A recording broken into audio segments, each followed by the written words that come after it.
ഹേ guys, CUET PG 2026 അപ്ലിക്കേഷൻ്റെ last date ഇന്നാണ്, അതായത് ജനുവരി 20. സോ ഇതുവരെ അപ്ലൈ ചെയ്യാത്തവരുണ്ടെങ്കിൽ ഇന്ന് തന്നെ അപ്ലൈ ചെയ്യാൻ നോക്കുക. ഇനി എക്സ്റ്റെൻഡ് ചെയ്യാൻ ചാൻസ് ഉണ്ടാവില്ല, ഓൾറെഡി എക്സ്റ്റെൻഡ് ചെയ്ത ഡേറ്റ് ആണത്.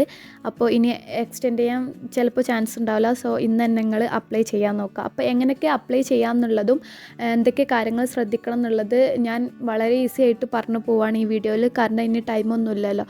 അപ്പോൾ നിങ്ങൾ ഈ വീഡിയോ കണ്ടിട്ട് നിങ്ങൾക്ക് മനസ്സിലാവും എങ്ങനെയൊക്കെ അപ്ലൈ ചെയ്യേണ്ടതെന്നുള്ളത്. അപ്പോൾ ആദ്യം തന്നെ നമുക്ക് exams.nta.nic.in എന്ന് പറഞ്ഞിട്ടുള്ള സൈറ്റിൽ കയറാം. അപ്പോൾ ഇതിലാണ് നമുക്ക് അപ്ലൈ ചെയ്യേണ്ടത്.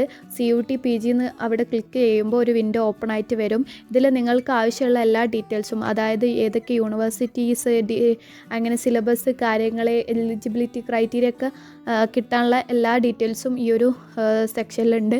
അപ്പം ഇൻഫോർമേഷൻ ബുള്ളറ്റിൻ ഉണ്ട്. ഇൻഫോർമേഷൻ ബുള്ളറ്റിൻ നിങ്ങൾ അപ്ലൈ ചെയ്യുന്നതിന് മുന്നേ കൃത്യമായിട്ട് വായിച്ചു നോക്കുക. പിന്നെ രജിസ്ട്രേഷൻ ഫോർ CUET PG എന്ന് കൊടുത്തിട്ട് അവിടെ ക്ലിക്ക് ചെയ്യുക നമ്മൾ. അപ്പോൾ നമുക്ക് രജിസ്റ്റർ ചെയ്യാനുള്ള ഒരു 3 ഓപ്ഷൻസ് വരുന്നുണ്ട്. ഒന്ന് ഇൻഫോർമേഷൻ ബുള്ളറ്റിൻ ഡൗൺലോഡ് ചെയ്യുക എന്നുള്ളതാണ്. അപ്പോൾ അത് ഡൗൺലോഡ് ചെയ്യാൻ വായിച്ച് നോക്കുക. പിന്നെ ന്യൂ രജിസ്ട്രേഷനും ലോഗിനും ഉള്ളത്, ഈ 2 സ്റ്റെപ്പാണ് ഉള്ളത്. ആദ്യം തന്നെ നമ്മളൊരു ബേസിക് നമ്മൾ ഡീറ്റെയിൽസ് കൊടുക്കാനാണ് ഈ ന്യൂ രജിസ്ട്രേഷൻ കൊടുക്കുന്നത്. അവിടെയാണ് നമ്മൾ പാസ്വേഡും കാര്യങ്ങളൊക്കെ നമ്മൾ സെറ്റ് ചെയ്യുന്നത്. സോ ന്യൂ രജിസ്ട്രേഷൻ കൊടുക്കുക നമുക്ക്. അതിൽ ഫസ്റ്റ് തന്നെ നമ്മൾ ഇൻഫോർമേഷൻ ബുള്ളറ്റിൻ ഡൗൺലോഡ് ചെയ്യാനും കാണിക്കുന്നുണ്ട്. അപ്പം നമ്മൾ അപ്ലൈ ചെയ്യുന്നതിന് മുന്നേ തന്നെ ഇൻഫോർമേഷൻ ബുള്ളറ്റിൻ ഡൗൺലോഡ് ചെയ്യുക, അത് വായിച്ചു നോക്കുക എന്നുള്ളതൊക്കെയാണ് ഇതിൽ പറഞ്ഞിട്ടുള്ളത്. പിന്നെ ഇതിൽ ഫീ എത്രയാണ്, ഓരോ കാറ്റഗറിൻ്റെയും ഫീ പേയ്മെൻറ്റിൻ്റെ കാര്യങ്ങളൊക്കെ ഇതിൽ കൊടുത്തിട്ടുണ്ട്. അതിൽ ജനറൽ കാറ്റഗറിക്ക് 2 പേപ്പർ എഴുതണമെങ്കിൽ 1400, അതിൽ അഡീഷണൽ ആയിട്ട് ഒരു പേപ്പർ കൂടി എഴുതണമെങ്കിൽ 700. EWS OBC NCL 1200, അഡീഷണൽ എഴുതണമെങ്കിൽ 600 കൊടുക്കേണ്ടത്. പിന്നെ വരുന്നത് SC ST ആണ്. അവർക്ക് 2 പേപ്പർ എഴുതണമെങ്കിൽ 1100, അഡീഷണൽ ഒരു പേപ്പർ എഴുതണമെങ്കിൽ 600 രൂപയാണ് കൊടുത്തിട്ടുള്ളത്. പിന്നെ PWD PWBD ഇതിൽ വരുന്നത് അവർക്ക് 2 പേപ്പർ എഴുതണമെങ്കിൽ 1000. പിന്നെ ഔട്ട്സൈഡ് ഓഫ് ഇന്ത്യ, അതായത് ഇന്ത്യക്ക് പുറത്തുള്ള ആൾക്കാർക്ക് എഴുതണമെങ്കിൽ 7000, 2 പേപ്പറിന് 7000. പിന്നെ അഡീഷണൽ ഒരു പേപ്പർ എഴുതണമെങ്കിൽ 3500 ആണ് കൊടുത്തിട്ടുള്ളത്. അപ്പോൾ നിങ്ങളേതാണോ കാറ്റഗറി, ആ കാറ്റഗറിയിൽ നിങ്ങൾ എത്ര സബ്ജക്റ്റ് എഴുതുന്നുണ്ടോ അതിനനുസരിച്ച് ഈ പേയ്മെൻറ്റ് കാര്യങ്ങളൊക്കെ നോക്കി വെക്കാം. പിന്നെ ഇതിൽ രജിസ്ട്രേഷൻ പ്രൊസീജിയറിനെ കുറിച്ച് ഡീറ്റെയിൽ ആയിട്ട് കൊടുത്തിട്ടുണ്ട്. ഫസ്റ്റ് സ്റ്റെപ്പ് എന്ന് പറയുന്നത് register for online application form, രണ്ടാമത്തെ കംപ്ലീറ്റ് ദ ആപ്ലിക്കേഷൻ ഫോം, മൂന്നാമത് നമ്മൾ പേയ്മെൻറ്റ് ചെയ്യാന്നുള്ളതാണ്. അപ്പോൾ ഇത്രയും കാര്യങ്ങളാണ് രജിസ്ട്രേഷനിൽ കൊടുക്കുന്നത്. ഈ രജിസ്ട്രേഷൻ ടൈമിലാണ് നമ്മൾ പാസ്വേഡും നമുക്ക് നമ്മുടെ ആപ്ലിക്കേഷൻ നമ്പറൊക്കെ കിട്ടുക. അപ്പോൾ നമുക്ക് എങ്ങനെയാണ് അത് ചെയ്യേണ്ടതെന്നുള്ളത് നോക്കാം. താഴെ തന്നെ ഡിക്ലറേഷൻ എന്ന് പറഞ്ഞിട്ട് ഒരു ബോക്സ് ഉണ്ട്, അതിൽ ടിക്ക് ചെയ്തിട്ട് പ്രൊസീഡ് കൊടുക്കുക. പിന്നെ പ്രൊസീഡ് കൊടുക്കുമ്പോൾ നമ്മൾ ഇങ്ങനെ ഒരു വിൻഡോയിലേക്കാണ് വരിക. ഇവിടെ നമ്മുടെ ബേസിക് ആയിട്ടുള്ള ഡീറ്റെയിൽസ്, നമ്മളുടെ പേര്, അഡ്രസ്സ്, ഫാദറിൻ്റെ നെയിം, മദറിൻ്റെ നെയിം, ഇതൊക്കെ ഫില്ല് ചെയ്യാനാണ്. ഇതെല്ലാം ഫില്ല് ചെയ്യുമ്പോൾ നമ്മൾ എന്തായാലും നമ്മുടെ SLC ബുക്ക് നോക്കിയിട്ട് ഫില്ല് ചെയ്യുക എന്നുള്ളതിൽ പ്രത്യേകം കൊടുത്തിട്ടുണ്ട്. അപ്പോൾ നിങ്ങൾ അതിനനുസരിച്ച് ഫില്ല് ചെയ്യുക. എന്തൊക്കെയാണ് നിങ്ങളുടെ SLC ബുക്കിൽ എങ്ങനെയാണ് നിങ്ങളുടെ പേര് കൊടുത്തിട്ടുള്ളത് അതിനനുസരിച്ച് ഫില്ല് ചെയ്യാൻ നോക്കാം. അപ്പോൾ പേര് കൊടുക്കുക ആദ്യം. പിന്നെ നമ്മുടെ ഫാദറിൻ്റെ നെയിം, ഗാർഡിയൻസ് നെയിം എന്നുണ്ട്, അല്ലെങ്കിൽ ഫാദറിൻ്റെ നെയിം അത് കൊടുക്കുക. പിന്നെ മദറിൻ്റെ നെയിം, പിന്നെ നമ്മുടെ ഡേറ്റ് ഓഫ് ബർത്ത് കൊടുക്കുക. പിന്നെ ജെൻഡർ കാര്യങ്ങളാണ് കൊടുക്കേണ്ടത്, നമ്മൾ ഏത് ജെൻഡറിലാണ് വരുന്നത് അത് കൊടുക്കുക. കൺഫേം പേഴ്സണൽ ഡീറ്റെയിൽസ് എന്നുണ്ട്. അപ്പോൾ നമ്മൾ ഈ ഓൾറെഡി കൊടുത്ത ഡീറ്റെയിൽസ് തന്നെയാണ് നമ്മൾ രണ്ടാമത് അത് കൺഫേം ചെയ്യാൻ വേണ്ടിയിട്ട് അത് വീണ്ടും ടൈപ്പ് ചെയ്ത് കൊടുക്കുക എന്നുള്ളതാണ് വരുന്നത്. പിന്നെ പ്രസൻറ്റ് അഡ്രസ്സാണ്, നമ്മുടെ അഡ്രസ്സ് ഡീറ്റെയിൽസ് കൊടുക്കുക. പ്രിമൈസസ് നെയിം, അതായത് നമ്മുടെ അഡ്രസ്സ് എന്താണോ നമ്മൾ SLC ബുക്കിലുള്ള അതിനനുസരിച്ച് കൊടുക്കുക. പിന്നെ സബ് ലൊക്കാലിറ്റി ഓപ്ഷണലാണ്, അപ്പോൾ ഉണ്ടെങ്കിൽ അതിനനുസരിച്ച് കൊടുക്കുക. പിന്നെ ലൊക്കാലിറ്റി എവിടെയാണ് നമ്മൾ പ്രോപ്പർ സ്ഥലം എന്നുള്ളത്, പിന്നെ കൺട്രി ഏതാണ്, ഇന്ത്യ എന്നുള്ളത് കൊടുക്കുക. സ്റ്റേറ്റ് ഏതാണ്, കേരള എന്നുള്ളത് കൊടുക്കുക. ഡിസ്ട്രിക്റ്റ് ചോദിക്കും, അത് നിങ്ങളുടെ ഏതാണ് ഡിസ്ട്രിക്റ്റ് അതിനനുസരിച്ച് കൊടുക്കുക. പിന്നെ നിങ്ങളുടെ പിൻകോഡും കൊടുക്കുക. അപ്പോൾ ഇതൊക്കെ നമ്മുടെ SLC ബുക്കിലുണ്ടാവും, അതിനനുസരിച്ച് കൊടുക്കുക. പിന്നെ ഇലക്ട്രോണിക് കമ്മ്യൂണിക്കേഷൻ അഡ്രസ്സ് എന്ന് പറഞ്ഞിട്ട്, അതായത് നമ്മുടെ ഇമെയിൽ, ഫോൺ നമ്പർ, ഇതൊക്കെയാണ് ഇതിൽ കൊടുക്കേണ്ടത്. ഇത് കൊടുക്കുമ്പോൾ പ്രത്യേകം നിങ്ങൾ ശ്രദ്ധിക്കേണ്ട കാര്യം, നിങ്ങൾക്ക് അവൈലബിൾ ആയിട്ടുള്ള, നിങ്ങളെപ്പോഴും യൂസ് ചെയ്യുന്ന ഫോൺ നമ്പറും ഇമെയിൽ അഡ്രസ്സും കൊടുക്കുക. കാരണം ഈ വഴിയേക്കാരം അവർ നമ്മളെല്ലാ ഡീറ്റെയിൽസും അറിയിക്കുക. എല്ലാവിധ കോണ്ടാക്റ്റും നടക്കുക നമ്മളെ ഇമെയിലിലൂടെയും മൊബൈൽ നമ്പറിലൂടെയൊക്കെ ആയിക്കാരം. അപ്പോൾ അതുകൊണ്ട് തന്നെ പ്രോപ്പറായിട്ട് നമ്മൾ എപ്പോഴും യൂസ് ചെയ്യുന്നത് കൊടുക്കുക, നമ്മൾ എപ്പോഴും അവൈലബിൾ ആകുന്നത് കൊടുക്കുക. അപ്പോൾ നമ്മൾ സ്വന്തം ഇമെയിൽ അഡ്രസ്സും ഫോൺ നമ്പറും ആണെങ്കിൽ അത്രയും നല്ലത്. അപ്പോൾ അത് അത് പ്രത്യേകം ശ്രദ്ധിക്കണം. അപ്പോൾ confirm email address same email തന്നെ താഴെ കൊടുക്കുക. പിന്നെ മൊബൈൽ നമ്പർ കൊടുക്കുക. പിന്നെ കൺഫേം മൊബൈൽ നമ്പർ ഉണ്ട്, അത് ഫസ്റ്റ് കൊടുത്ത മൊബൈൽ നമ്പർ തന്നെ കൊടുക്കുക. പിന്നെ ആൾട്ടർനേറ്റ് കോൺടാക്ട് നമ്പർ ഉണ്ട്, ഓപ്ഷണലാണത്. നിങ്ങൾക്ക് നിങ്ങളുടെ ഫോണിലേക്ക് വിളിച്ചാൽ കിട്ടിയില്ലെങ്കിൽ ചിലപ്പോൾ അവർ കോൺടാക്ട് ചെയ്യുക ആ നമ്പറിലൂടെ കാരണം. അപ്പോൾ അവിടെ നിങ്ങൾ ഫാദറിൻ്റെ മദറിൻ്റെ ആരുടെയെങ്കിലും നമ്പർ നിങ്ങൾക്ക് കൊടുക്കാവുന്നതാണ്. അപ്പോൾ പിന്നെ വരുന്നത് സെയിം ആസ് പ്രസൻറ്റ് അഡ്രസ്സ് എന്ന് കൊടുത്തിട്ടുണ്ട്. നമ്മൾ അവിടെ ക്ലിക്ക് ചെയ്യുക. സെയിം ആണെങ്കിൽ, അല്ലാന്നുണ്ടെങ്കിൽ നിങ്ങൾക്ക് വേറെ അഡ്രസ്സും കൂടി കൊടുക്കണം, അങ്ങനെ എന്തെങ്കിലും ഉണ്ടെന്നുണ്ടെങ്കിൽ അങ്ങനെ ചെയ്യാം. ഞാൻ ഇവിടെ സെയിം ആസ് പ്രസൻറ്റ് അഡ്രസ്സ് തന്നെ കൊടുത്തിട്ടുണ്ട്. പിന്നെ നമ്മൾ പാസ്വേഡ് ചൂസ് ചെയ്യാനാണ്. അപ്പോൾ ഇത് ചൂസ് ചെയ്യുമ്പോൾ നമ്മൾ ഈസി ആയിട്ടുള്ള പാസ്വേഡ് കൊടുക്കാൻ നോക്കുക. മറന്നു കഴിഞ്ഞാൽ കുറച്ച് ടാസ്ക് ആയിക്കാരം. അപ്പോൾ നിങ്ങൾ എന്ത് ചെയ്യുക, നിങ്ങൾക്ക് ഈസി ആയിട്ടുള്ള നിങ്ങളുടെ പേരുടെ സ്പെല്ലിങ്ങും കാര്യങ്ങളും ഇതിലെങ്ങനെ പാസ്വേഡ് കൊടുക്കണ്ടേ, ക്യാപിറ്റൽ ലെറ്റർ വേണം, പിന്നെ നമ്പേഴ്സ് വേണം, അങ്ങനെയൊക്കെ കൊടുത്തിട്ടുണ്ട്. അപ്പോൾ അതിനനുസരിച്ച് കൊടുക്കുക. പിന്നെ കൺഫേം പാസ്വേഡ് എന്നുണ്ട്, അതിൽ ആ പാസ്വേഡ് വീണ്ടും കൊടുക്കുക. പിന്നെ സെക്യൂരിറ്റി ക്വസ്റ്റ്യൻ. ഈ സെക്യൂരിറ്റി ക്വസ്റ്റ്യൻ വരുന്നത് നിങ്ങൾ ഓൾറെഡി സെറ്റ് ചെയ്ത പാസ്വേഡ് നിങ്ങൾ മറന്നു പോയാൽ ഈ ഒരു ക്വസ്റ്റ്യനാണ് വരിക. അപ്പോൾ നിങ്ങളുടെ ഫേവറേറ്റ് കളർ ഏതാ, അല്ലെങ്കിൽ ഫേവറേറ്റ് പ്ലേസ് ഏതാ, അങ്ങനെ അതിൽ ക്വസ്റ്റ്യൻസ് ഉണ്ടാവില്ല. ഏതെങ്കിലും ഒന്ന് ചൂസ് ചെയ്യുക. ഞാനിപ്പോൾ ഫേവറേറ്റ് കളറായിട്ടാണ് ചൂസ് ചെയ്യുന്നത്. എന്നിട്ട് അതിൻ്റെ ആൻസറും കൊടുക്കുക. അപ്പോൾ നമ്മൾ മറന്നു പോയി കഴിഞ്ഞാൽ ഈ സെയിം ക്വസ്റ്റ്യനാണ് നമ്മളോട് ചോദിക്കുക. അപ്പം ഓർത്ത് വെക്കാൻ പറ്റിയ നമ്മുടെ അത്രയും കാര്യങ്ങളൊക്കെ. അപ്പം ഞാൻ ആൻസർ കൊടുത്തിട്ടുള്ളത് ബ്ലാക്കാണ്. അപ്പോൾ അതിനനുസരിച്ച് നിങ്ങളും നിങ്ങളുടെ കാര്യങ്ങൾ നോക്കി ചെയ്യുക. പിന്നെ ക്യാപ്ച ആസ് ഷോൺ ബിലോ എന്നുള്ള അടിയിലുള്ള ക്യാപ്ച നമ്പർ നമ്മൾ അടിച്ചു കൊടുത്തിട്ട് നേരെ സബ്മിറ്റ് അടിക്കുക. സബ്മിറ്റ് കൊടുത്ത് കഴിയുമ്പോൾ നമ്മൾ ഓൾറെഡി ഇപ്പോൾ എല്ലാ ഡീറ്റെയിൽസും കൊടുത്തല്ലോ, ആ ഡീറ്റെയിൽസ് വീണ്ടും നിങ്ങൾക്ക് റീചെക്ക് ചെയ്യാനാണ്. അപ്പോൾ ഇതിൽ കറക്റ്റ് ആണോ എന്നൊക്കെ ഒന്നുകൂടി റീചെക്ക് ചെയ്യുക. എന്നിട്ട് എഡിറ്റ് ചെയ്യണമെങ്കിൽ നിങ്ങൾക്ക് മാറ്റണമെന്നുണ്ടെങ്കിൽ എഡിറ്റ് ചെയ്തിട്ട് വീണ്ടും സബ്മിറ്റ് അടിക്കാം. അപ്പോൾ നിങ്ങൾ അതിനനുസരിച്ച് നോക്കുക. അതിൻ്റെ മുകളിൽ സ്ക്രോൾ ചെയ്താൽ നിങ്ങൾ കൊടുത്ത ഡീറ്റെയിൽസൊക്കെ അതിലുണ്ടാവും. ഇപ്പോൾ ഈ ടിക്ക് ചെയ്യേണ്ട ബോക്സൊക്കെ ഫില്ല് ചെയ്തിട്ട് submit send OTP to verify number എന്നുണ്ട്. അതായത് നമ്മൾ കൊടുത്ത നമ്പറിലേക്ക് നമ്മുടെ OTP വരും. അപ്പോൾ ഇവിടെ OTP അടിച്ചു കൊടുക്കുക. അപ്പോൾ നിങ്ങൾ നേരത്തെ ചെയ്ത ഡീറ്റെയിൽസാണ് ഇതിൻ്റെ മുകളിലുള്ളത്. അപ്പോൾ ഒന്നുകൂടി ഒന്ന് ചെക്ക് ചെയ്തൊക്കെ നോക്കാം. എന്നിട്ട് സബ്മിറ്റ് രജിസ്ട്രേഷൻ ഫോം എന്ന് അടിക്കുക. അപ്പോൾ നമ്മുടെ രജിസ്ട്രേഷൻ കംപ്ലീറ്റ് ആയി. ഇനി നമ്മൾ ലോഗിൻ ചെയ്ത് നമ്മുടെ ഏതൊക്കെ കോഴ്സാണ്, ഏതൊക്കെ പേപ്പറാണ് എഴുതുന്നതെന്നൊക്കെ കൊടുക്കാനുള്ള ആപ്ലിക്കേഷൻ ഫോമാണ് ഇനി നമ്മൾ കംപ്ലീറ്റ് ചെയ്യുന്നത്. അപ്പോൾ നമ്മൾ രജിസ്റ്റർ ചെയ്തതിന് ശേഷം നമ്മുടെ ഇമെയിലിലേക്ക് നമ്മുടെ അപ്ലിക്കേഷൻ നമ്പർ വന്നിട്ടുണ്ട്. അപ്പോൾ നിങ്ങളുടെയൊക്കെ ഇമെയിലിലേക്ക് അപ്ലിക്കേഷൻ നമ്പർ വന്നിട്ടുണ്ടാവും. അപ്പോൾ ആ അപ്ലിക്കേഷൻ നമ്പർ വെച്ചിട്ടും പിന്നെ നമ്മൾ ഓൾറെഡി കൊടുത്ത പാസ്വേഡ് വെച്ചിട്ടുമാണ് നമ്മൾ ഇനി ലോഗിൻ ചെയ്യാൻ പോകുന്നത്. അപ്പോൾ അപ്ലിക്കേഷൻ നമ്പറും പാസ്വേഡും മറക്കാതെ എവിടെയെങ്കിലുമൊക്കെ എഴുതി വെക്കുക. കംപ്ലീറ്റ് അപ്ലിക്കേഷൻ ഫോം എന്നുണ്ട്, അവിടെ ക്ലിക്ക് ചെയ്യുക നമ്മൾ. എന്നിട്ട് നമ്മുടെ അപ്ലിക്കേഷൻ ഫോം നമുക്ക് ഫില്ല് ചെയ്ത് കൊടുക്കാം. അപ്പോൾ അപ്ലിക്കേഷൻ ഫോം ഫില്ല് ചെയ്യാൻ ഇത്രയും ഡീറ്റെയിൽസ് 11 സെക്ഷൻ ഉണ്ട്. ഇതിലുള്ള എല്ലാ ഡീറ്റെയിൽസും നമ്മൾ കംപ്ലീറ്റ് ചെയ്തിട്ട് കൊടുത്താലേ നമ്മൾ അപ്ലിക്കേഷൻ ഫോം ഫില്ലാവുള്ളൂ. എന്നാലേ നമുക്ക് എക്സാം എഴുതാനും നമ്മൾ എലിജിബിൾ ആവുള്ളൂ. അപ്പോൾ നമുക്ക് ആദ്യം തന്നെ നമ്മുടെ പേഴ്സണൽ ഡീറ്റെയിൽസ് കൊടുക്കാം. അതിൻ്റെ മുന്നേ കോൺടാക്ട് ഡീറ്റെയിൽസ് ഓൾറെഡി കംപ്ലീറ്റ് ആയിട്ടുണ്ട്. അപ്പം നേരത്തെ നമ്മൾ കൊടുത്ത സെയിം ഡീറ്റെയിൽസൊക്കെയാണ് ഇതിൽ വന്നിട്ടുള്ളത്. അപ്പം ഒന്നും കൂടി നമുക്കൊന്ന് കോൺടാക്ട് ഡീറ്റെയിൽസ് ഒന്ന് ചെക്ക് ചെയ്യാം. എന്നിട്ട് താഴെ എൻ്റർ ക്യാപ്ച എന്നുണ്ട്. അപ്പോൾ ആ ക്യാപ്ച നമ്പർ അടിച്ചു കൊടുത്തിട്ട് നമ്മൾ സേവ് ആൻഡ് നെക്സ്റ്റ് കൊടുത്താൽ നെക്സ്റ്റ് നമുക്ക് പേഴ്സണൽ ഡീറ്റെയിൽസ് കംപ്ലീറ്റ് ചെയ്യാനുള്ള ഓപ്ഷനാണ് വരിക. അപ്പോൾ പേഴ്സണൽ ഡീറ്റെയിൽസിലും നമ്മൾ കൊടുത്തിട്ടുള്ള ഡീറ്റെയിൽസൊക്കെ ഓൾറെഡി ഫില്ലായിട്ട് വരും. അപ്പോൾ ബാക്കി എന്തൊക്കെയാണെന്നുള്ളതാണ് നമ്മൾ ഫില്ല് ചെയ്ത് കൊടുക്കേണ്ടത്. ആദ്യം തന്നെ നമ്മൾ സിംഗിൾ ഗേൾ ചൈൽഡ് ആണോ എന്നൊക്കെ ചോദിക്കുന്നുണ്ട്. അപ്പോൾ നിങ്ങളാണെങ്കിൽ ആണെന്ന് കൊടുക്കുക, അല്ലെങ്കിൽ എല്ലാന്ന് കൊടുക്കുക. പിന്നെ ഇതിൽ ഫില്ലാവാത്ത ഓരോ കാര്യങ്ങളും ഫില്ല് ചെയ്ത് കൊടുക്കുക. നമ്മുടെ നാഷണാലിറ്റി ചോദിക്കുന്നുണ്ട്.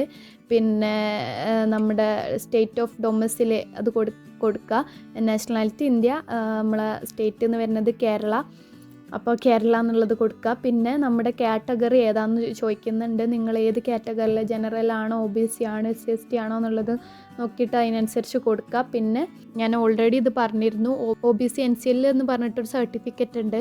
അപ്പോൾ നിങ്ങൾ ഓൾറെഡി അപ്ലൈ ചെയ്യണം എന്ന് ഞാൻ പറഞ്ഞിരുന്നു. അപ്പം നിങ്ങൾ അപ്ലൈ ചെയ്തിട്ടുണ്ടെങ്കിൽ നിങ്ങൾക്ക് ചിലപ്പോൾ ആ സർട്ടിഫിക്കറ്റ് കൈ കിട്ടിയിട്ടുണ്ടാവില്ല. കിട്ടാത്തവരാണെങ്കിൽ എന്ത് ചെയ്യുക, കിട്ടിയിട്ടില്ല എന്ന് കൊടുക്കുക. ഇനി കിട്ടിയവരാണെന്നുണ്ടെങ്കിൽ അതിലുള്ള ഡീറ്റെയിൽസ് കാര്യങ്ങൾ കൊടുക്കുക. ഞാനിപ്പോൾ എനിക്ക് സർട്ടിഫിക്കറ്റ് കിട്ടിയിട്ടില്ല എന്നാണ് കൊടുത്തിട്ടുള്ളത്. അങ്ങനെയാണെങ്കിൽ നിങ്ങൾ category certificate application receipt number ഉണ്ടാവും, ആ റിസിപ്റ്റ് നമ്പർ കൊടുക്കുക. പിന്നെ അതിൻ്റെ ഡേറ്റ് എക്സ്പയറി ആവാൻ പാടില്ല, അതുകൊണ്ടാണ് അപ്ലൈ ചെയ്യാൻ പറഞ്ഞത്. അപ്പം എക്സ്പയറി ആവാത്തതാണെങ്കിൽ അതിൻ്റെ ഡേറ്റ് കൊടുക്കുക. ഇനിയിപ്പോൾ എസ് ആണെന്നുണ്ടെങ്കിൽ അതിൽ ഓൾറെഡി ഒരു നമ്പർ ഉണ്ടാവും, അത് അടിച്ചു കൊടുക്കുക. പിന്നെ അതിലുള്ള ഡേറ്റും കാര്യങ്ങളും അടിച്ചു കൊടുക്കുക. അപ്പോൾ അതിനനുസരിച്ച് ഫില്ല് ചെയ്യുക. പിന്നെ ആർ യു ഡയബറ്റിക് എന്ന് ചോദിച്ചിട്ടുണ്ട്, അല്ലാന്നുണ്ടെങ്കിൽ അല്ലാന്ന് കൊടുക്കുക. പിന്നെ ആണെന്നുണ്ടെങ്കിൽ കൊടുക്കുകയാണെങ്കിൽ അതിന് സർട്ടിഫിക്കറ്റ് കാര്യങ്ങളൊക്കെ ചോദിക്കും, അപ്പോൾ അതിനനുസരിച്ച് ഫില്ല് ചെയ്ത് കൊടുക്കുക. പിന്നെ NCC കോട്ടയാണോ എന്ന് ചോദിക്കുന്നുണ്ട്, ആണെങ്കിൽ അതിൻ്റെ സർട്ടിഫിക്കറ്റ് ചോദിക്കും. പിന്നെ ഡിഫൻസ് പേഴ്സണൽ സർവീസ് മാൻ അങ്ങനെ എന്തെങ്കിലും ആണോ നിങ്ങൾ ആരെങ്കിലും എന്നുള്ളത് ചോദിച്ചിട്ടുണ്ട്, അപ്പോൾ നോ എന്നുണ്ടെങ്കിൽ നോ കൊടുക്കുക. പിന്നെ ആരെയും കാശ്മീരി മൈഗ്രൻ്റ് എന്ന് ചോദിക്കുന്നുണ്ട്, അല്ലാന്ന് കൊടുക്കുക. ആനുവൽ ഫാമിലി ഇൻകം, അതായത് ഇൻകം സർട്ടിഫിക്കറ്റിൽ കൊടുത്തിട്ടുള്ള സെയിം ഇൻകം തന്നെ ഇതിൽ കൊടുക്കണം. പിന്നെ BPL ആണോ എന്ന് ചോദിച്ചിട്ടുണ്ട്, അപ്പം അത് അതിനനുസരിച്ച് കൊടുക്കുക. Are you A ward of university employee അങ്ങനെ എന്തെങ്കിലും ചോദിച്ചിട്ടുണ്ട്, അപ്പോൾ അല്ലാന്നുണ്ടെങ്കിൽ അല്ലാന്ന് കൊടുക്കുക. പിന്നെ ക്ലെയിം ഫോർ സ്പോർട്സ് കോട്ടയിലുള്ളതാണോ, അത് ആണെങ്കിൽ അതിൻ്റെ സർട്ടിഫിക്കറ്റ് കാര്യങ്ങൾ ചോദിക്കും, അല്ലാന്നുണ്ടെങ്കിൽ അല്ലാന്ന് കൊടുക്കുക. എന്നിട്ട് ഈ ക്യാപ്ച ഡീറ്റെയിൽസ് അടിച്ചിട്ട് നമ്മൾ സേവ് നെക്സ്റ്റ് കൊടുക്കുക. അപ്പോൾ നിങ്ങൾ OBC NCL ഫില്ല് ചെയ്യാതെ പോയാൽ നിങ്ങൾക്ക് നെക്സ്റ്റ് അടിക്കാൻ പറ്റില്ല. സോ നിങ്ങൾ എല്ലാം കറക്റ്റായിട്ട് ഫില്ല് ചെയ്യുക. OBC എന്ന് മാത്രമല്ല, എല്ലാതും കറക്റ്റായിട്ട് ഫില്ല് ചെയ്യണം, ഇല്ലെങ്കിൽ നമുക്ക് നെക്സ്റ്റ് അടിക്കാൻ പറ്റില്ല. ഇനി നെക്സ്റ്റ് വരുന്നത് നമ്മുടെ ഡിസേബിലിറ്റി ഡീറ്റെയിൽസ് എന്ന് പറഞ്ഞിട്ടൊരു വിൻഡോ ഓപ്പൺ ആവുന്നുണ്ട്. അവിടെ നിങ്ങൾ ഒരു ഡിസേബിൾഡ് ആയിട്ടുള്ള ആളാണോ, PWD ഓർ PWBD കാൻഡിഡേറ്റ് ആണോ. അപ്പം ഞാൻ അല്ല എന്നുള്ളതുകൊണ്ട് അല്ലാന്ന് കൊടുത്തു. ആണെന്നാണ് എസ് എന്നാണ് കൊടുക്കണമെന്നുണ്ടെങ്കിൽ നിങ്ങൾക്ക് എന്ത് ചെയ്യും, അതിൻ്റെ ഡീറ്റെയിൽസ് കാര്യങ്ങൾ കൊടുക്കാൻ പറയും, അതിൻ്റെ സർട്ടിഫിക്കറ്റ് കാര്യങ്ങൾ കൊടുക്കാൻ പറയും. സോ നോ എന്നായതുകൊണ്ട് ഞാൻ നോ എന്ന് കൊടുക്കുന്നു. അപ്പോൾ നിങ്ങൾക്ക് എങ്ങനെയാണോ അതിനനുസരിച്ച് ഫില്ല് ചെയ്യുക. പിന്നെ ക്യാപ്ച ID കൊടുക്കുക, ഡീറ്റെയിൽസ് എന്താ ചെയ്യേണ്ടതെന്നുള്ളത് നേരെ ആ വിൻഡോയിലേക്കാണ് പോവുക. അപ്പോൾ അടുത്ത് വരുന്നത് നമ്മൾ ഐഡൻറ്റിറ്റി ടൈപ്പ് ഡീറ്റെയിൽസ് ആണ്. ഏതാണ് നമുക്കിതിൽ ആധാർ കാർഡ് ഉണ്ട്, വോട്ടർ ID ഉണ്ട്, ഏത് കാർഡ് ഐഡൻറ്റിറ്റി ചൂസ് ചെയ്യുന്നത് അത് ചൂസ് ചെയ്തിട്ട്, ഞാൻ ആധാർ കാർഡ് ചൂസ് ചെയ്തുകൊണ്ട് തന്നെ ഒരു ടിക്ക് ചെയ്യാനുള്ള ഓപ്ഷൻ ഉണ്ടായിരുന്നു. ആ ടിക്ക് ചെയ്ത് കഴിയുമ്പോൾ നമ്മുടെ ആധാർ നമ്പർ ചോദിക്കുക. അപ്പോൾ ആധാർ നമ്പർ എങ്ങനെയാണോ അത് ഫില്ല് ചെയ്ത് കൊടുക്കുക. എന്നിട്ട് കൺഫേം ആധാർ നമ്പർ, അപ്പോൾ ആദ്യം കൊടുത്ത സെയിം ആധാർ നമ്പർ തന്നെ അതിൽ താഴെ കൊടുക്കുക. എന്നിട്ട് അത് കൺഫേം ചെയ്യുക. പിന്നെ നമ്മൾ ക്യാപ്ച കൊടുത്തിട്ട് നെക്സ്റ്റ് അടിക്കുക. അങ്ങനെ നമ്മൾ സബ്മിറ്റ് ചെയ്ത് കഴിഞ്ഞാൽ നെക്സ്റ്റ് വരുന്ന OTP സെൻഡ് ആവും നമ്മുടെ ഫോണിലേക്ക്. OTP അതായത് ആധാർ ലിങ്ക് ആവുമല്ലോ ഫോണായിട്ട്, അപ്പോൾ ആ ഫോൺ നമ്പറിലേക്ക് നമ്മുടെ OTP വരും. അപ്പോൾ OTP അടിച്ചു കൊടുത്തിട്ട് നെക്സ്റ്റ് ക്യാപ്ച കൊടുത്തിട്ട് സബ്മിറ്റ് OTP കൊടുക്കുക. അങ്ങനെ OTP കൂടി സബ്മിറ്റ് ചെയ്ത് കഴിഞ്ഞിട്ട് നെക്സ്റ്റ് പേജിലോട്ട് വരുമ്പോൾ ഓൾറെഡി ആധാറിൽ കൊടുത്തിട്ടുള്ള ഫോട്ടോയും കാര്യങ്ങളൊക്കെ ആയിട്ട് ഡീറ്റെയിലൊക്കെ വന്നിട്ടുള്ള ഒരു വിൻഡോ വരും. അത് നമ്മൾ നെക്സ്റ്റ് കൊടുക്കുക. പിന്നെ ഡു യു ഹാവ് അബാർ ID എന്ന് കൊടുത്തിട്ടുണ്ട്. അപ്പോൾ അബാർ ID ഇല്ലാത്തവരാണെങ്കിൽ ഇല്ലയെന്ന് കൊടുക്കുക, ഉള്ളവരാണെങ്കിൽ ഉണ്ടെന്ന് കൊടുക്കുക.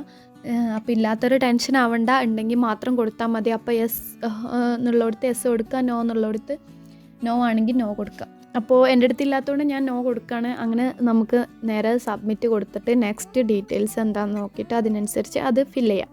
സബ്മിറ്റ് കൊടുത്തു കഴിഞ്ഞാൽ അടുത്ത വരുന്നത് examination cities and select test paper. ഇവിടെയാണ് നമ്മൾ ഏതൊക്കെ പേപ്പേഴ്സാണ് ചൂസ് ചെയ്യുന്നത്, കാര്യങ്ങളൊക്കെ ഇവിടെയാണ് കൊടുക്കേണ്ടത്. അപ്പോൾ ആദ്യം തന്നെ നമ്മൾ സ്റ്റേറ്റ് ഏതാന്ന് കൊടുക്കുക, സിറ്റി ഏതാ ചൂസ് ചെയ്യുക. സ്റ്റേറ്റ് ഞാൻ കേരള കൊടുക്കുകയാണ്. എക്സാം സ്റ്റേറ്റ് സിറ്റി അതിപ്പോൾ സെക്കൻഡ്, തേർഡ്, ലാസ്റ്റ്, അതായത് നമ്മൾ എവിടെ നിന്ന് എഴുതണമെന്നുള്ളതിൻ്റെ അങ്ങനെ ലാസ്റ്റ് അങ്ങനെ ഒരു 4 എക്സാം സ്റ്റേറ്റ് കൊടുത്തിട്ടുണ്ട്.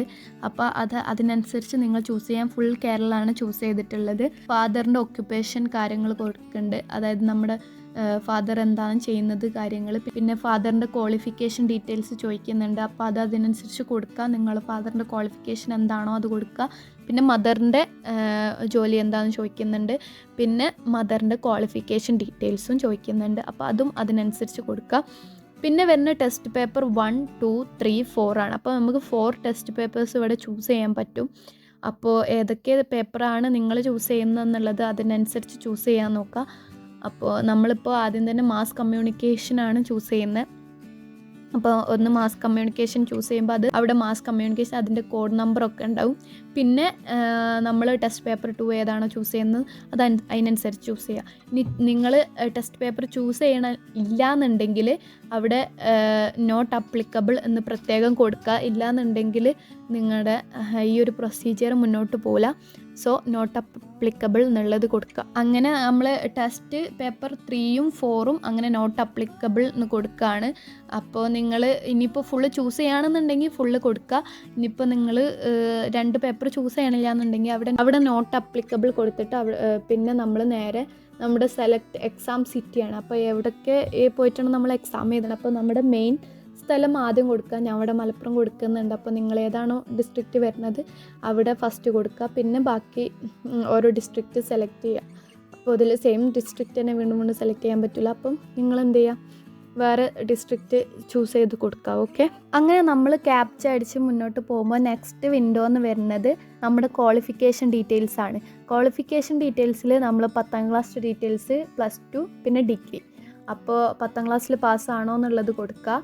പിന്നെ നമ്മുടെ ക്വാളിഫയിങ് എക്സാം ഏതാ 10th ഓർ ഇക്വലൻ്റ് അങ്ങനെ കൊടുത്തിട്ടുണ്ട് അത് കൊടുക്കുക. പിന്നെ റിസൾട്ട് മോഡ് പെർസെൻറ്റേജ് ആണോ CGP ആണോ അത് അതിനനുസരിച്ച് കൊടുക്കുക. പിന്നെ യൂണിവേഴ്സിറ്റി ഓർ ബോർഡ് ഓഫ് നമ്മുടെ ഏതാണ് Kerala board of public examination എന്നുള്ള കൊടുക്കുക. പിന്നെ ബാക്കി ഡീറ്റെയിൽസ് അതായത് റോൾ നമ്പറും ഇൻസ്റ്റിറ്റ്യൂട്ട് പിൻകോഡും പിന്നെ ഇൻസ്റ്റിറ്റ്യൂട്ടിൻ്റെ നെയിമും അഡ്രസ്സും ഒക്കെ കൊടുത്തു കഴിഞ്ഞിട്ട് നെക്സ്റ്റ് വരുന്നത് ആദ്യം തന്നെ നിങ്ങൾ +2 പാസ്സാണോ എന്ന് ചോദിക്കുന്നുണ്ട്. അത് പാസ് എന്നുള്ള കൊടുക്കുക. പിന്നെ ഈ ഏത് ഇയറാണ് പാസ്സായിട്ടുള്ളത്, പിന്നെ നിങ്ങൾ ക്ലാസ് 12th ഓർ ഇക്വലൻ്റ് അതായത് ക്വാളിഫയിങ് എക്സാം അത് ചോദിക്കുന്നുണ്ട് കൊടുക്കുക. പിന്നെ റിസൾട്ട് മോഡ് പെർസെൻറ്റേജ് ആണോ അത് കൊടുക്കുക. പിന്നെ board Kerala department of higher education അതാണ് നമ്മൾ കൊടുക്കേണ്ടത്. പിന്നെ ടോട്ടൽ മാർക്സ് നിങ്ങളുടെ ഏതാണോ അതിനനുസരിച്ച് കൊടുക്കട്ടോ. പിന്നെ ടോട്ടൽ മാർക്സ് കൊടുക്കാണ്ട് ടോട്ടൽ മാർക്സ് കൊടുക്കുമ്പോൾ നമുക്ക് എത്ര കിട്ടിയ ആ മാർക്സ് ഒബ്റ്റൈൻഡ് മാർക്കിൽ കൊടുക്കുമ്പോൾ ടോട്ടൽ മാർക്സ് പെർസെൻറ്റേജിലായിട്ട് വരും. പിന്നെ റോൾ നമ്പർ കൊടുക്കുക. പിന്നെ ഇൻസ്റ്റിറ്റ്യൂഷൻ്റെ നെയിമും പിന്നെ പിൻകോഡും കൊടുക്കുക. ഇപ്പോൾ ഡിഗ്രീൻ്റെ ഡീറ്റെയിൽസ് കൊടുക്കുമ്പോൾ അപ്പിയറിംഗ് എന്ന് കൊടുക്കുമ്പോൾ നമ്മൾ മാർക്സ് കാര്യങ്ങളൊന്നും ചോദിക്കില്ല. അപ്പോൾ ആദ്യം അപ്പിയറിംഗ് കൊടുക്കുക. പിന്നെ പാസിംഗ് ഇയർ, പിന്നെ ഏതാണ് ക്വാളിഫയിങ് എക്സാം BA ആണോ അല്ലെങ്കിൽ BBA ആണോ ഏതാണെന്നുള്ളത് ചൂസ് ചെയ്യുക. ഏത് യൂണിവേഴ്സിറ്റിയാണ് എന്നുള്ളത് ചൂസ് ചെയ്യാണ്ട് അത് അതിനനുസരിച്ച് ചൂസ് ചെയ്ത് കൊടുക്കുക. ഞാൻ കാലിക്കറ്റ് യൂണിവേഴ്സിറ്റി കൊടുത്തിട്ടുണ്ട്. പിന്നെ നമ്മുടെ റോൾ നമ്പറും കൊടുക്കുക, ഇൻസ്റ്റിറ്റ്യൂഷൻ്റെ നെയിമും പിന്നെ ഇൻസ്റ്റിറ്റ്യൂട്ടിൻ്റെ പിൻകോഡും കൊടുത്തിട്ട് നേരെ ക്യാപ്ച കൊടുത്തിട്ട് നമ്മൾ സേവ് നെക്സ്റ്റ് അടിക്കും. അങ്ങനെ നമ്മൾ ക്വാളിഫിക്കേഷൻ ഡീറ്റെയിൽസ് കഴിഞ്ഞാൽ അഡീഷണൽ ഡീറ്റെയിൽസ് ആണ് വരുന്നത്. Are you twin and both are applying four CUT PG. അപ്പോൾ നിങ്ങൾ ട്വിൻസ് ആണോ അവർ രണ്ടുപേരും CUTക്ക് അപ്ലൈ ചെയ്യുന്നുണ്ടോ അങ്ങനെയുള്ള ഡീറ്റെയിൽസ് ഉണ്ടെങ്കിൽ അത് കൊടുക്കുക. എസ് ആണെങ്കിൽ എസ് കൊടുക്കുക. ബാക്കി ഡീറ്റെയിൽസ് അതിനനുസരിച്ച് ഫില്ല് ചെയ്യുക. നോ ആണെങ്കിൽ നോ കൊടുക്കുക. എന്നിട്ട് ക്യാപ്ച അടിച്ചിട്ട് നെക്സ്റ്റ് അടിക്കുക. നെക്സ്റ്റ് വരുമ്പോൾ ഇതൊരു പുതിയ ഫീച്ചറാണ്. കഴിഞ്ഞ വർഷമൊന്നും ഉണ്ടായിരുന്നില്ല നമ്മൾ ലൈവായിട്ട് ഫോട്ടോ എടുക്കുന്നത്. അപ്പോൾ നമ്മൾ എന്ത് ചെയ്യുക, ലൈവായിട്ട് ഫോട്ടോ എടുക്കുന്നതാണ്. നമ്മളിപ്പോൾ അപ്ലൈ ചെയ്തുകൊണ്ടിരിക്കുമ്പോൾ നമ്മുടെ ക്യാമറ ഓപ്പൺ ചെയ്യുക. അപ്പം ഓപ്പൺ ചെയ്തിട്ട് അത് നമ്മുടെ ഷോൾഡറും ഹെഡും ഷോൾഡർ വരെ വരുന്ന രീതിയിൽ കൃത്യമായിട്ട് കൊടുക്കാൻ നോക്കുക. അപ്പോൾ ക്യാപ്ചർ ഫോട്ടോ എന്ന് ക്ലിക്ക് ചെയ്യുമ്പോൾ നമ്മുടെ ഫോട്ടോ ക്ലിക്കാവും. എന്നിട്ട് അത് അപ്ലോഡ് ചെയ്ത് കൊടുക്കുക. അപ്ലോഡ് ചെയ്ത് കൊടുത്തു കഴിഞ്ഞാൽ നെക്സ്റ്റ് നമുക്ക് നമ്മുടെ ഫോട്ടോ കാണിക്കും. അപ്പോൾ നമ്മൾ കൃത്യമായിട്ട് നോക്കുക. ഫോട്ടോ അത്യാവശ്യം കുഴപ്പമില്ലാത്ത രീതിയിൽ തന്നെ ക്ലിയർ ആവുന്ന രീതിയിൽ കൊടുക്കുക.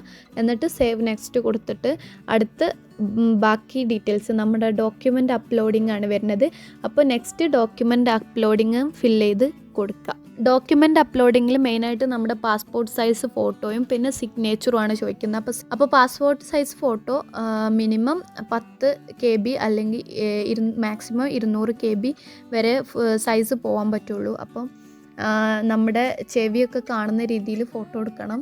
മാസ്ക് കാര്യങ്ങളൊന്നും ധരിക്കാൻ പറ്റില്ല എന്നാണ് കൊടുത്തിട്ടുള്ളത്. അപ്പം ചെവി കാണുന്ന രീതിയിൽ ഫോട്ടോ കൊടുക്കുക. ഓക്കെ, നിങ്ങൾ ഫോട്ടോ ചിലപ്പോൾ 200 കൂടുതലാണോ കുറവാണോ എന്നുണ്ടെങ്കിൽ നിങ്ങൾക്ക് ഗൂഗിളിൽ കയറിയിട്ട് അത് കംപ്രസ് ചെയ്യാൻ അല്ലെങ്കിൽ അതിൻ്റെ സൈസ് കൂട്ടാനൊക്കെ പറ്റും. അപ്പോൾ അതിനനുസരിച്ച് ചെയ്തിട്ട് അപ്ലോഡ് ചെയ്തിട്ട് കൊടുക്കുക. ഓക്കെ, ഫോട്ടോ അപ്ലോഡ് ചെയ്യുമ്പോൾ ഇങ്ങനെ ഒരു ഓപ്ഷൻ വരും. അപ്പോൾ ഇതിൽ സൂം ഔട്ട് ചെയ്തിട്ട് ആ ഒരു ഷേപ്പിൻ്റെ ഉള്ളിൽ നിങ്ങളുടെ ഫോട്ടോ ഫില്ല് ചെയ്ത് കൊടുത്തിട്ട് ഡൺ അടിച്ചാൽ അവിടെ എന്നിട്ട് ആക്ഷനിൽ അപ്ലോഡ് എന്ന് കൊടുത്താൽ നിങ്ങളുടെ ഫോട്ടോ അപ്ലോഡായി കിട്ടും.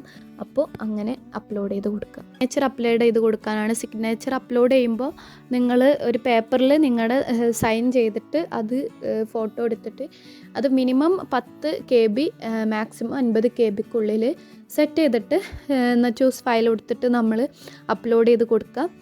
എന്നിട്ട് നെക്സ്റ്റ് നമ്മൾ ക്യാപ്ച അടിച്ചിട്ട് സേവ് നെക്സ്റ്റ് കൊടുത്താൽ നമ്മൾ ഡോക്യുമെൻറ്റ് സബ്മിഷനും കഴിഞ്ഞ് പിന്നെ ഫൈനൽ സബ്മിറ്റിലേക്കാണ് വരുന്നത്. ഫൈനൽ സബ്മിറ്റിലേക്ക് കൊടുക്കുമ്പോൾ തന്നെ please review the following information before final submit. If you would like to change any information please use the links provide on the left menu bar. അപ്പോൾ നിങ്ങൾ അപ്ലോഡ് ചെയ്ത ഡീറ്റെയിൽസ് നിങ്ങൾക്ക് ഇനി എന്തെങ്കിലും ഡൗട്ടോ കാര്യങ്ങളോ എന്നൊക്കെ ഉണ്ടെങ്കിൽ ചെക്ക് ചെയ്യണം എന്നുണ്ടെങ്കിൽ ഈ ഫൈനൽ സബ്മിറ്റിൽ എല്ലാ കാര്യങ്ങളും ചെക്ക് ചെയ്യാൻ പറ്റും. എന്നിട്ട് അതിലെന്തെങ്കിലും മാറ്റങ്ങൾ വരുത്തണം എന്നുണ്ടെങ്കിൽ ഈ സൈഡിലുള്ള മെനു ബാറിലുള്ള കോൺടാക്ട് ഡീറ്റെയിൽസ്, പേഴ്സണൽ ഡീറ്റെയിൽസ് ആണോ ഏതാണോ മാറ്റേണ്ടത് അതിൽ ക്ലിക്ക് ചെയ്തിട്ട് നിങ്ങൾക്ക് ചേഞ്ച് ചെയ്ത് കൊടുത്താൽ ഫൈനൽ സബ്മിറ്റ് ചെയ്യുന്നതിന് മുന്നേ നിങ്ങൾക്ക് അത് എഡിറ്റ് ചെയ്ത് കൊടുക്കാൻ പറ്റും. അപ്പോൾ കൃത്യമായിട്ട് ശ്രദ്ധിച്ച് വായിച്ച് നോക്കുക.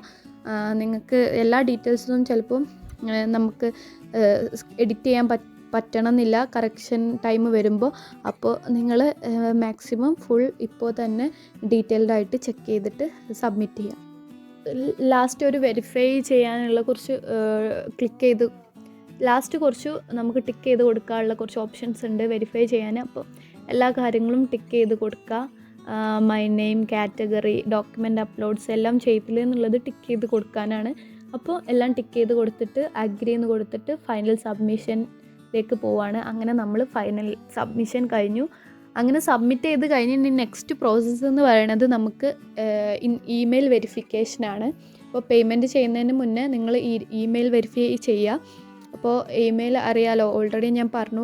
ആ ഇമെയിലാണ് നിങ്ങൾ അവർ കോൺടാക്റ്റ് ചെയ്യുന്ന അവർ എല്ലാ ഡീറ്റെയിൽസും നിങ്ങൾക്ക് സെൻഡ് ചെയ്യുന്നത് ഇമെയിൽ വഴിയായിരിക്കും. അപ്പോൾ ഇമെയിൽ വെരിഫിക്കേഷനൊക്കെ പ്രോപ്പറായിട്ട് ചെയ്യുക. നിങ്ങളുടെ തന്നെ ഇമെയിൽ യൂസ് ചെയ്യാൻ നോക്കുക. ഓൾറെഡി നമ്മൾ രജിസ്റ്റർ ചെയ്ത ഇമെയിൽ ID അവിടെ വന്നിട്ടുണ്ടാവും.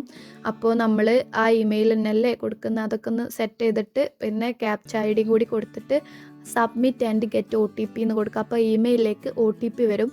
എന്നിട്ട് ആ OTP അവിടെ എൻ്റർ ചെയ്ത് കൊടുത്തിട്ട് അങ്ങനെ ഇമെയിൽ OTP എൻ്റർ ചെയ്ത് കൊടുത്തിട്ട് വെരിഫൈ കൊടുത്താൽ ഇമെയിൽ വെരിഫിക്കേഷനും ഫില്ലായി കഴിഞ്ഞു. നെക്സ്റ്റ് എന്ന് പറയുന്നത് പേയ്മെൻ്റ് ആണ്. പേയ്മെൻറ്റ് കൊടുക്കുക എന്നുള്ളതാണ്. അപ്പോൾ എനിക്കിവിടെ 1200 വരുന്നിട്ടുള്ളത്. അപ്പോൾ നിങ്ങൾ ഓൺലൈൻ പേയ്മെൻ്റ് ആണെങ്കിൽ അവിടെ ക്ലിക്ക് ചെയ്തിട്ട് പേയ്മെൻറ്റ് പ്രൊസീഡ് പേയ്മെൻറ്റ് എന്ന് കൊടുക്കുക, നെക്സ്റ്റ് കൊടുക്കുക. എന്നിട്ട് കുറച്ച് ഡീറ്റെയിൽസ് നമ്മൾ ഏത് വഴിയാണ് നമ്മൾ പേ ചെയ്യുന്നത് സെലക്ട് പേയ്മെൻറ്റ് പ്രൊവൈഡർ. അപ്പോൾ ഞാൻ കാനറ ബാങ്ക് പേയ്മെൻറ്റ് ഗേറ്റ് വേ എന്നാണ് കൊടുക്കുന്നത്. എന്നിട്ട് അത് സെലക്ട് ചെയ്തിട്ട് പ്രൊസീഡ് ഫോർ പേയ്മെൻറ്റ് എന്ന് കൊടുക്കുക. നെക്സ്റ്റ് വരുന്നത് UPI ഓപ്ഷൻ ആണോ നെക്സ്റ്റ് പേയ്മെൻറ്റ് മെത്തേഡ്സ് വരും. Credit, debit card, net banking, UPI QR എന്നുണ്ട്. ഞാൻ UPI വഴിയാണ് കൊടുക്കുന്നത്. ഷോ QR കൊടുത്തിട്ട് അത് ഫോണിൽ സ്കാൻ ചെയ്തിട്ട് അങ്ങനെ പേ ചെയ്യുകയാണ് ചെയ്യുന്നത്. അപ്പോൾ അത്രയ്ക്കാണ് ഇതിൽ വരുന്നത്. അപ്പോൾ നിങ്ങൾ സ്കാൻ ചെയ്തിട്ട് ഫീയും കൂടി പേ ചെയ്ത് കഴിഞ്ഞാൽ നിങ്ങളുടെ സബ്മിഷൻ പൂർത്തിയായി കഴിഞ്ഞു. അപ്പോൾ ഒരു PDF കിട്ടും നിങ്ങൾക്ക്. അത് പ്രിൻ്റ് എടുത്തൊക്കെ വെക്കാം. അപ്പോൾ അത്രയ്ക്കേ ഉള്ളൂ. അപ്പോൾ ഇതുവരെ ചെയ്യാത്തവർ ഇന്ന് തന്നെ ആപ്ലിക്കേഷൻ കംപ്ലീറ്റ് ചെയ്യുക, അപ്ലൈ ചെയ്ത് കംപ്ലീറ്റ് ചെയ്യുക. അപ്പോൾ അത്രയ്ക്കേ ഉള്ളൂ. All the best.